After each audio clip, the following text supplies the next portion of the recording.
నెల్లూరు జిల్లా బుచ్చిరెడ్డిపాలెం పట్టణంలోని ఓ బంగారు షాపులో సినిమా సన్నివేశం తలపించిన దొంగతనం.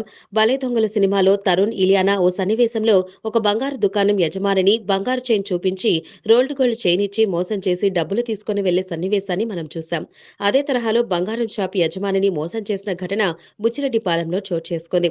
వివరాల్లోకి వెళ్తే బుచ్చిరెడ్డిపాలెంలోని బంగారం దుకాణంలో ఇద్దరు మహిళలు బంగారు వస్తువులు కావాలని షాపు యజమానిని అడగ్గా షాపు యజమాని బంగారు వస్తువులను తీసి మహిళలకు చూపించగా మహిళలు ఇద్దరు కొత్త వస్తువులు తీసుకొని వారి వద్ద ఉన్న పాత బంగారు చైన్ బదులు రోల్డ్ గోల్డ్ చైన్ మార్చి ఇచ్చి షాప్‌లో కొన్న బంగారం వస్తువులు కొనుగోలు చేసి వెళ్లిపోయారు.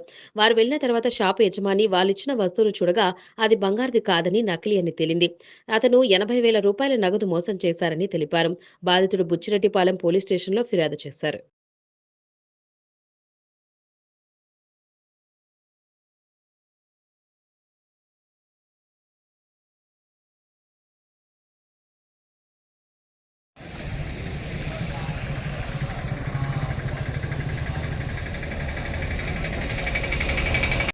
నా పేరు రాజు సురేష్.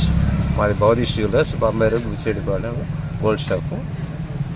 మా షాపుకి ఇద్దరు మహిళలు శనివారం మధ్యాహ్నం వచ్చి ఒక గోల్డ్ చైను ఒకటి, రోల్డ్ గోల్డ్ చైన్ ఒకటి తీసుకొచ్చి మాకు చూపించేటప్పుడు గోల్డ్ చైన్ మారకం చేసుకోవాలని చెప్పి గోల్డ్ చైన్ చూపించి అందులో మా దగ్గర పుట్టకమ్మలు ప్లస్ చైను తీసుకొని మాకు ఇచ్చే సమయంలో మమ్మల్ని మభ్యపెట్టి రోల్డ్ గోల్డ్ చైన్ ఇచ్చి అందున కొంత నగదు కూడా తీసుకువెళ్ళడం జరిగింది. మొత్తం విలువ దాదాపుగా 80,000 రూపాయలు ఉంటుంది. మేము జరిగిన మోసానికి బాధపడుతూ కంప్లైంట్ ఇవ్వడానికి వచ్చున్నాం.